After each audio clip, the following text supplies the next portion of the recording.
연말이 되니까 제 마음속에 내가 1년 동안 어떻게 주님을 섬겼는가, 내가 목사로서 어떻게 주님을 섬겼는가, 이런 반성을 하게 되고요.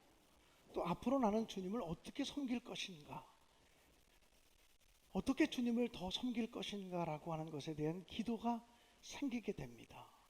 그래서 지난주 대강절 첫 번째 주일에, 대림절 첫 번째 주일에는 세례 요한에 대한 말씀을 드렸습니다.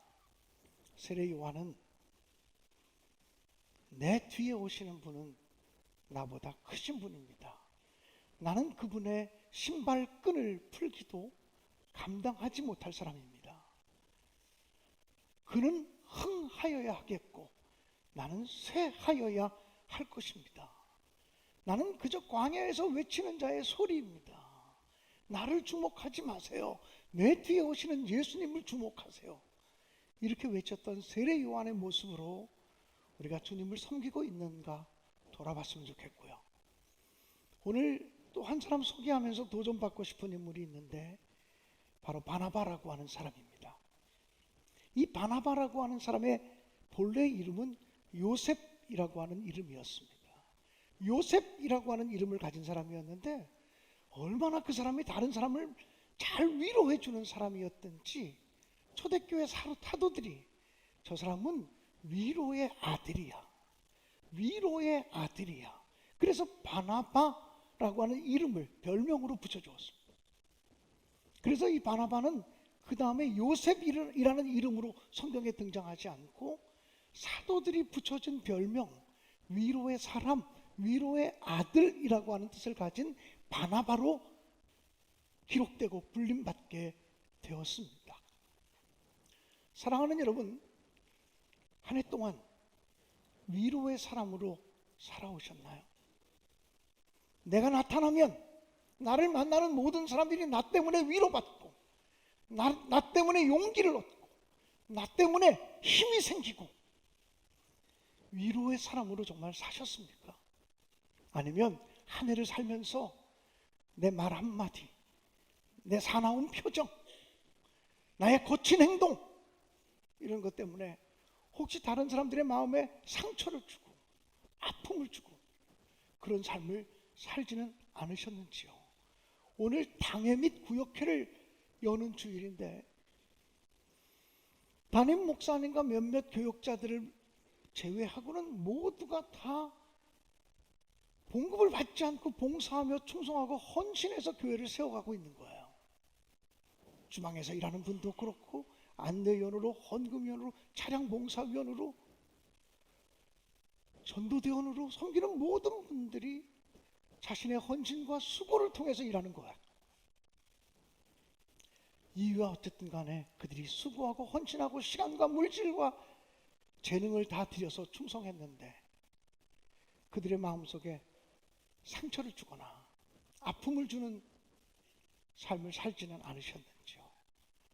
정말 수고했다고, 정말 감사하다고 서로가 서로를 축복하는 그런 당회주일이 되어질 수 있기를 주님의 이름으로 간절히 축복합니다.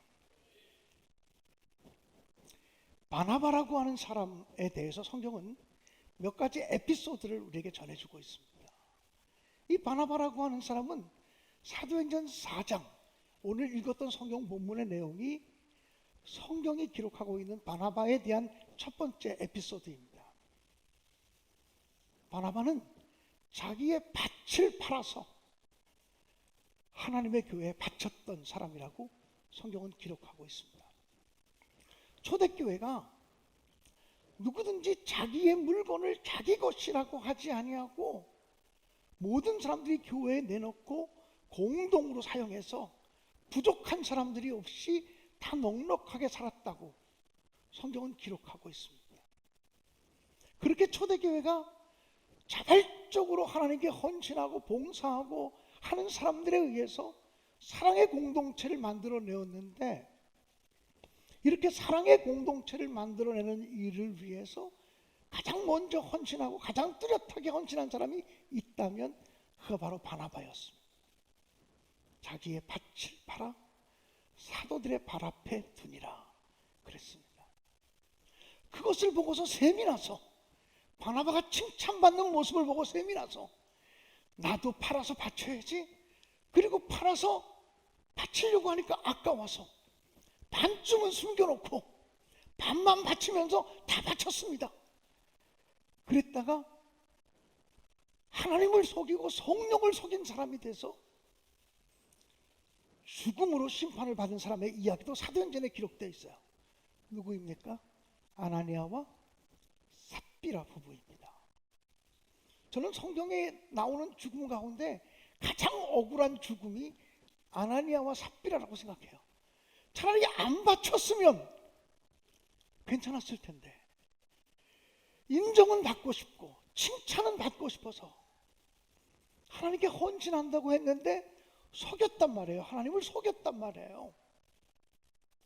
그래서 오히려 죽음이라고 하는 무서운 심판을 받게 된 기록도 성경이 우리에게 증언하고 있다는 것이죠. 아무튼 이 바나바는 어떤 사람이냐? 자기의 밭이라도 팔아서, 자기의 재산이라도 다 팔아서 하나님의 나라를 세우기 원했고 하나님의 교회를 세우기 원했던 아주 헌신적인 믿음의 사람이었다는 거예요. 또 이 바나바가 어떤 사람이었는지를 사도행전 9장에서는 두 번째 에피소드를 소개하고 있어요.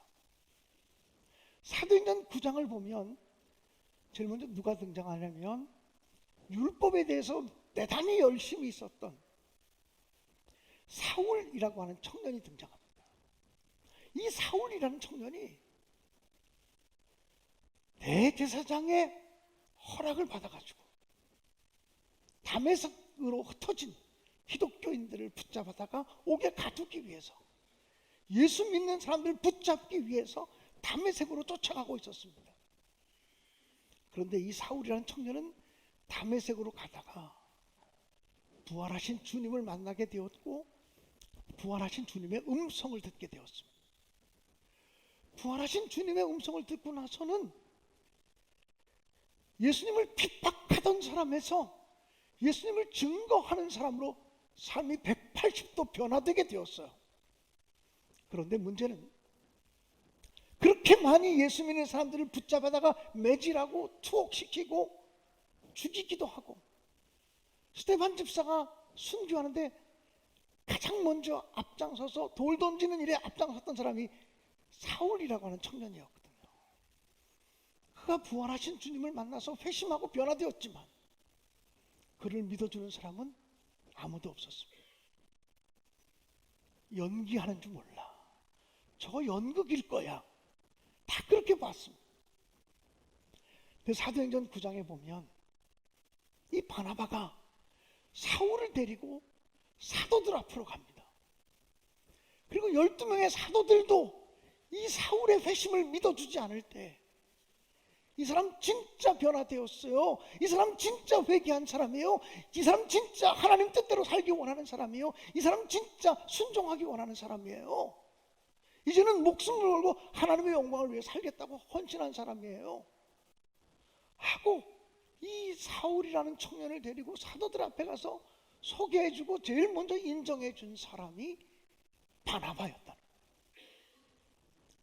빛나는 보석을 찾아낸 사람, 어쩌면 기독교 2000년 역사 속에서 가장 위대한 사람이 사도 바울인데, 누구도 믿어지지 않았던 그 투박한 원석과 같았던 사울이라는 청년을 믿어주고 인정해주고 찾아내어서 하나님의 일꾼 되게 했던 사람이 바나바였다는 거예요. 바나바의 사역은 거기서 끝나지 않아요. 사도행전 13장 14장에 보면 바울 사도가 바나바와 함께 전도 여행을, 1차 전도 여행을 갔는데 1차 전도 여행 때 중간에 힘들다고 전도 대원 중에 한 사람인 마가 요한이 중간에 전도대 팀에서 이탈해서 혼자 도망쳤어요. 그래도 어렵게 1차 전도여행을 마치고 돌아와서 제2차 전도여행을 계획할 때 바나바가 마가도 데리고 가자, 또 마가 요한을 데리고 가자라고 말합니다. 그때 바울 사도가 나는 한 번 열심히 하다가 중간에 도망간 사람 나하고 같이 일할 수 없어요. 그리고 마가 요한을 데려가는 것을 결사적으로 반대합니다. 마가 요한을 제2차 전도대원으로 데려갈 거냐 말 거냐 하는 문제를 가지고 바울과 바나바가 몹시 싸웠다 그랬어요. 성경은 치고받고 싸우는지 말로 싸우는지 그거 설명하지 않지만 몹시 싸우고 갈라졌다 그랬어요. 서로 갈라질 만큼 싸운 거예요. 그래서 바울 사도는 저 마가 요한은 절대로 나와 함께 못해. 그래서 바울 사도는 디모데를 데리고 2차 전도여행을 떠났고 바나바는 마가를 데리고 전도여행을 떠난 거예요. 그런데 시간이 지나서 바울 사도가 노년이 되었을 때 디모데서에서 보면 디모데에게 편지하면서 말하기를 디모데야 네가 올 때에 마가 요한을 꼭 데리고 와라. 그가 나의 일에 유익함이니라. 이렇게 말했어요. 그러니까 그 사이에 무슨 사건이 있었는지 우리는 알 수는 없지만 이 마가 요한이라는 사람이 바울 사도도 인정할 만큼 일꾼 중에 일꾼이 되었다는 이야기죠. 그렇지 않습니까? 그런데 바나바가 마가 요한을 믿어주지 않았다면, 바나바가 마가 요한을 신뢰해주지 않았다면 그런 놀라운 일이 있을 수 있었을까요? 이 바나바의 장점은 사람을 잘 신뢰해주고 믿어주고 실수했더라도 회개하면 다시 일꾼으로 사용하는 귀한 능력을 가지고 있는 사람이었다는 거죠. 원석과 같이 아직 다듬어지지 않은 사람들을 발견해서 기독교의 인물이 되게 했던 사람. 바나바가 아니었다면 바울 사도는 없었을 거예요. 바나바가 아니었다면 마가복음을 기록했던, 마가복음이 복음서 중에 최초의 복음서거든요. 그 다른 모든 복음서들이 마가복음을 참고한 흔적들이 다 있어요. 마가복음을 기록하는 예수의 생애에 대한 첫 번째 평전을 기록하는 가장 위대한 인물 마가는 바나바가 아니었으면 우리가 만나지 못할 인물이었다고 생각할 수 있습니다. 또 성경에 보면 이 바나바가 어떤 사람이었냐? 사도행전 13장에 보면 바나바가 안디옥 교회의 지도자, 교사, 목사로 청빙이 됩니다. 그 안디옥 교회에서 성도들을 가르쳐요. 근데 바나바가 안디옥 교회에서 성도들을 가르치며 목양하는 동안 안디옥 교회가 급성장하고 크게 부흥했어요. 도저히 이제는 바나바 혼자 힘으로 이들을 다 가르칠 수도 없고 이들을 다 지도할 수도 없게 됐어요. 그때 바나바가 데리고 온 사람이 누구냐면 바울이에요. 나를 도와서 같이 일해달라. 그래서 바울 사도를 데려다가 같이 자기 밑에서 일을 시켰어요.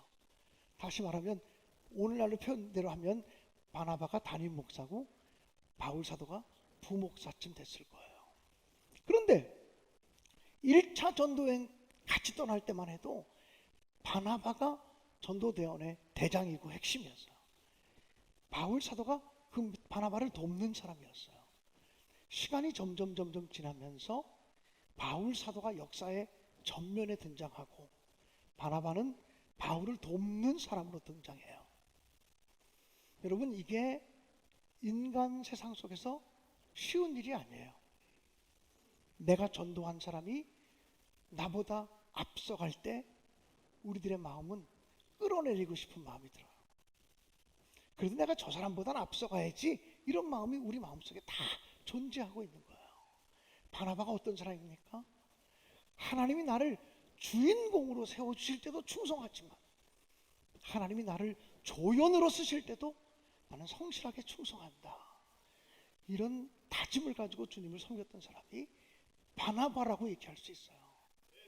이런 바나바 때문에 하나님의 교회가 서는 것이라고 저는 분명히 믿어요. 이런 바나바 때문에 하나님의 교회가 존재하는 것이라고 분명히 믿어요. 사랑하는 여러분, 이번 설교를 준비하는데 요즘 설교 준비할 때 제가 굉장히 힘듭니다. 어떤 면에서 힘드냐면 하나님께서 저한테 이런 감동을 주세요.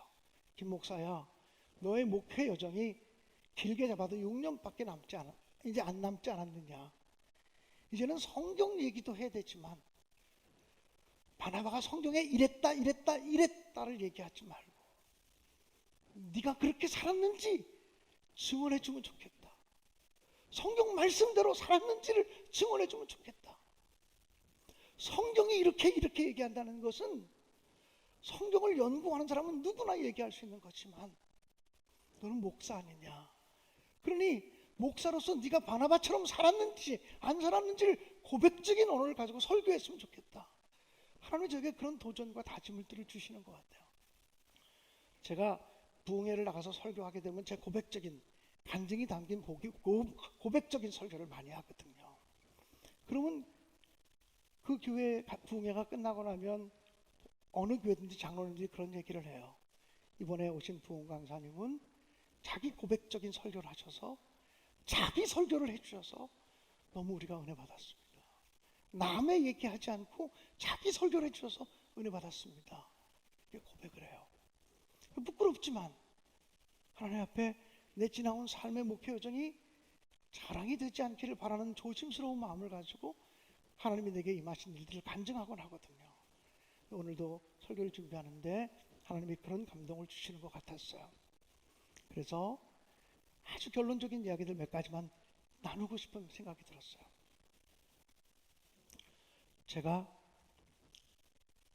신학생 때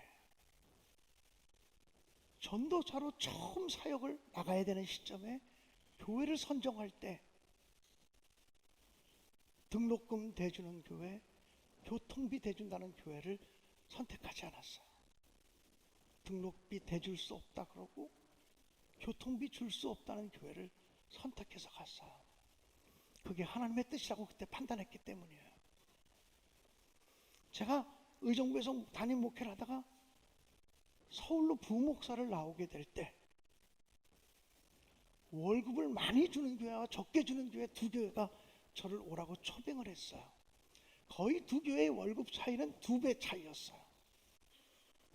근데 그때도 기도하면서 봉급을 적게 주는 교회를 가야 하나님이 기뻐하실 것 같다.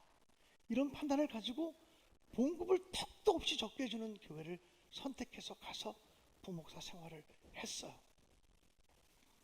제가 살면서 목회하면서 38년 목회 여정 속에 2번 교회를 건축했는데 첫 번째 교회를 건축할 때 담임 목사가 앞장서서 헌금을 해야 교인들이 따라올 것 같은데 그때 제 월급이 120만 원이었어요. 물론 그건 120만 원에다가 목회 도서비 합치면 한 180만 원쯤 됐던 것 같아요. 그런데 내가 어떻게 해야 건축헌금을 할 줄을 모르겠는 거예요. 우리 집사람하고 물어봤더니 목돈이 100만 원도 없다는 거예요. 목돈이 100만 원도 없대요. 그래서 제 아내에게 우리 평생을 살면서 한 번은 예수님 믿고 모험을 한번 해보자. 교회에서 이번 주에 우리에게 봉급을 주시면 내일 새벽에 그것을 하나님께 건축헌금으로 다 바쳐보자. 1년치만 그렇게 해보자. 하나님이 우리를 죽이시는지 살리시는지 한번 실험을 해보자. 믿음의 실험을 해보자. 쉬운 일이 아니었어요. 근데 감사한 것은 제 아내가 함께 마음을 합해 주었어요. 그래서 봉급 받으면 그 다음날 전액을 봉급 열어보지도 않고 전액을 하나님께 건축헌금으로 드리면서 1년을 살았어요. 죽이지 않으셨기 때문에 여기까지 온 거예요. 근데 제 마음속에 늘 그것이 아픔이 있어요. 왜냐하면 그때 우리 아이들이 중학교 1학년, 2학년, 초등학교 6학년, 1학년, 2학년 그때거든요. 아이들 영어학원, 수학학원, 피아노학원 다 그만두게 했어야 됐어요. 우리 아이들 그때 학원 다 그만뒀어요. 제가 아이들이 중고등학교 때 영어 못할 때 그때 내가 뒷받침해 주지 못해서 그랬구나. 평생 떠나지 않아요. 지금도 그때 생각하면 하나님께 충성했지만 마음속 한켠은 너무 아파요. 야, 그때 그 빨간 펜 그거 3,000원짜리 동그라미 치는 시험지 그것마저 끊어놨어야 됐나. 그런 생각이 들기도 해요. 마음 아프죠. 근데 설교하면서 제 스스로에게 물었어요. 지금 똑같은 상황이 되면 어떡할 것 같냐? 똑같이 그럴 것 같아요. 내 자식들에겐 정말 미안하지만 정말 똑같이 그럴 것 같은 생각이 드는 거예요. 제가 그 교회에서 건축하는 동안 하나님이 기적 같은 역사를 일으켜서 여러 번 단정했지만 건축이 끝날 때쯤 수십억짜리의 건물을 기증받게 됐어요. 전혀 모르는 사람한테. 그리고 그 다음 달부터 2천만 원 이상이 되는 월세가 들어오기 시작했어요. 교회에서는 교회와 상관없이 목사님 아는 사람을 통해서 기증받게 된 거니까 그 세무서에서 한 달에 1년에 나오는 수억 원의 월세에 대해서 세금을 내야 되는데 세금을 낼 때 얼마 정도 비용 처리가 되는 게 있다고. 뭐 회사 운영하시는 분 다 알겠죠? 비용 처리가 되는 것이 있으니까 법인 카드를 만들어서 비용 처리하시면 그거는 세금 감면이 된다고. 이 교회의 대표이신 목사님이 비용 처리하라고. 그래서 제가 기획위원회를 열어서 이런 얘기를 했더니 아니 목사님 이 건물은 목사님 때문에 온 거니까 목사님이 비용 처리하시고요. 이제 목사님이 누구든지 만나면 밥도 사시고 차도 사시고 그렇게 마음껏 하세요. 허락을 해주셨어요. 그때부터 제가 만나는 사람마다 나랑 같이 밥 먹자고. 계속 아무리 나보다 큰 교회 목사를 만나도 그때 제가 다 밥을 다 샀어요. 차도 다 샀어요. 그래서 제가 후배 목사나 선배 목사들에게 어떤 평판을 들었냐면 밥 잘 사는 목사. 그때 그 소리를 들었어요. 근데 그걸 2년 동안 하고 나니까 제 마음속에 기도하는데 이런 생각이 들었어요. 이거 놓지 않으면 하나님 앞에서 정직한 목사가 될 수 없다는 생각이 들었어요. 한 달에 수백만 원씩 공급 외에 쓰는 접대비를 놓지 않으면 안 되겠다는 생각이 들었어요. 그래서 하나님 이거 내려놓겠습니다. 그래서 교회를 떠나려고 하는 결심을 하게 된 거예요. 그렇게 살았어요. 제가 조금 나온 김에 이 얘기 좀 더 하고 싶은데요. 그것 때문만 그 교회를 떠난 건 아니었어요. 건축을 시작할 때 우리 신내보다 훨씬 작고 어려웠던 교회였거든요. 건축을 시작할 때 제가 건축 비용이 없으니까 목사 봉급을 20% 삭감하겠습니다. 그래서 20% 삭감해서 몇 년을 살았어요. 건축이 끝났어요. 건축한 동안 기적도 경험했어요. 그래서 이제 구역회를 앞두고 제가 얘기했어요. 목사의 봉급을 정상화 시켜 주십시오. 그랬더니 어떤 장로님 한 분이 이렇게 얘기하더라고요. 그만큼 주셔도 잘 살았잖아요. 그만큼 주셔도 잘 사셨잖아요. 너무나 마음에 분노가 일어났어요. 그래서 제가 비용으로 처리되는 돈과 별도로 교회 재정에서 목사의 봉급은 건축 이전으로 정상화 시켜야 되는 게 맞지 않느냐라고 얘기했었어요. 그것 때문에 다툼이 좀 있었어요. 어떤 장로님이 저한테 그렇게 얘기했어요. 지금까지 우리가 알던 목사님이 아니신 것 같다고. 목사님 지금까지 저에게서 한 번도 돈 얘기하지 않으셨지 않냐고 얘기했어요. 그렇지만 너무 마음이 아팠어요. 집에 들어와서 잠을 자는데 잠이 안 올 정도로 분노가 일어나기도 하고 마음이 아프기도 했어요. 그러다가 그 다음날 새벽에 그 장로님, 새벽기도 끝나고 그 장로님을 제 사무실로 불렀어요. 그래서 제가 이렇게 얘기했죠. 장로님, 제가 어제 장로님이 하신 말씀을 통해서 주님의 음성을 들었습니다. 장로님 하신 말씀을 주님의 음성으로 알고 제가 순종하겠습니다. 건축 이전으로 여전히 동결시키세요. 이렇게 얘기를 했습니다. 근데 그때 그 장로님이 소파에 앉아있다가 갑자기 무릎 꿇고 제 앞에 앉으셨습니다. 제 앞에 무릎을 꿇으면서 목사님은 장로의 목소리를 통해서 하나님의 음성을 들었다고 하는데 왜 장로인 저는 목사님의 소리를 통해서 하나님의 음성을 못 듣는 거죠? 이렇게 얘기하며 통곡하며 오셨어요. 그리고 나서 하나님께 기도하는데 하나님께 저에게 말씀하셨어요. 목사야, 이제 이 교회를 떠나도 좋다. 그래서 제가 그 교회를 떠나게 된 거예요.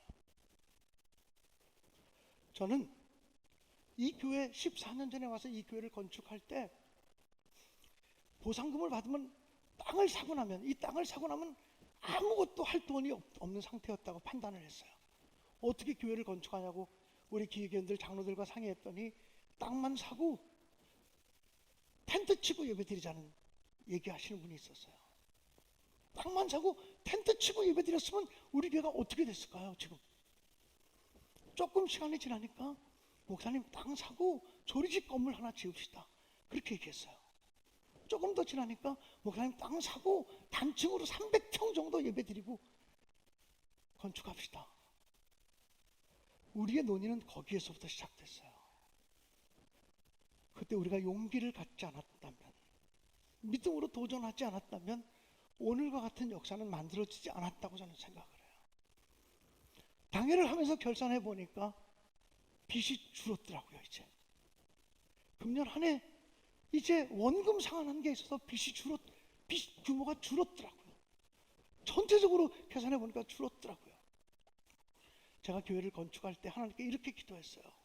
하나님, 수십억의 빚을 내서 교회를 건축하게 되면 이자 부담이 만만하지 않을 텐데 교인들 아직 그 힘이 없는데 어떻게 하면 좋냐고. 하나님이 저에게 부흥에 나가서 섬길 수 있는 은혜를 주시면 제가 그 이자 빚의 3분의 1은 좀 감당하게 해달라고 그렇게 기도했어요. 그런데 새 배당으로 와서 금리가 막 오르잖아요. 저희는 3%대 중반에 금리가 결정될 줄 알았는데 지금 높을 땐 6%까지 올라갔거든요. 거의 2배가 된 거죠. 1년 지나고 나서 결산해 보니까 하나님이 금년에 담임 목사인 제가 부흥회를 많이 다니게 하셔서 제가 이자 부담의 4분의 1을 감당하게 하셨더라고요. 하나님께 얼마나 감사한지 몰라요.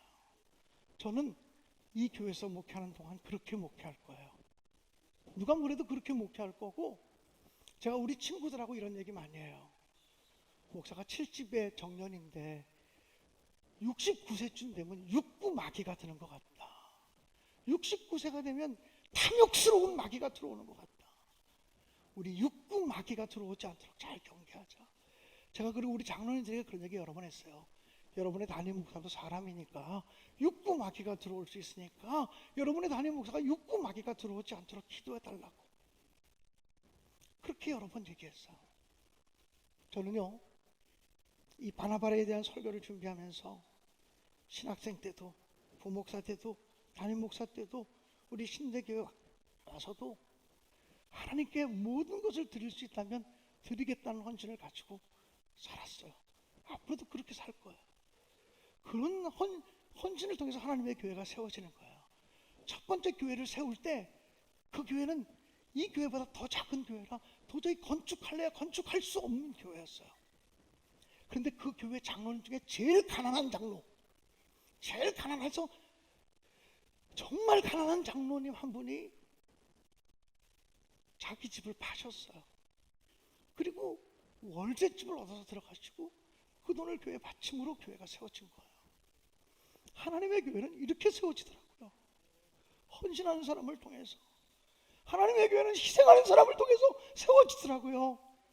하나님의 교회는 권리 주장하는 사람을 통해 세워지는 것이 아니라 순교자의 피를 통해서 하나님의 교회가 세워지더란 말이죠. 사랑하는 여러분, 바나바가 그랬어요. 저와 여러분 우리 모두가 바나바와 같은 심정으로 하나님을 섬기고 하나님의 교회를 섬기고 성도를 섬기며 하나님의 나라를 이루어가는 거룩한 천국 백성 되시기를 주님의 이름으로 간절히 축원합니다. 기도하겠습니다. 찬양단 나오세요. 찬양단 죄송합니다. 찬양단 나와서 찬양하고 기도하겠습니다. 찬양단 나와서 찬양하겠습니다. 주님 말씀하시면 내가 나아가겠습니다. 주님 말씀하시면 제가 멈춰 서겠습니다. 주님 뜻이 아니면 멈춰 서겠습니다. 주님 뜻이라면 제가 헤치고 나가겠습니다. 이 고백을 가지고 우리 찬양하고 화성의 말씀 받기를 간절히